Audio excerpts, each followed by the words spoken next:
Salam əziz qardaşlar, əziz izləyicilər. Əziz qardaşlar, gördüyünüz bax bir heyvan satılır. Hamısı birinci, ikinci, üçüncü qarnı heyvanlardır. Bax bunun hamısı tam şüşəklərdir. Göz heyvanlarımızı. Heyvan 800 ətən heyvandır.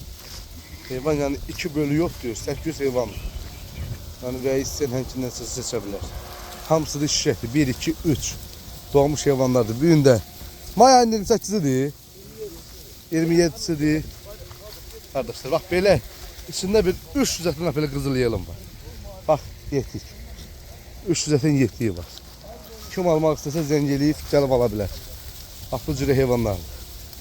Qiymət də yəni razılaşma yolu ilandır.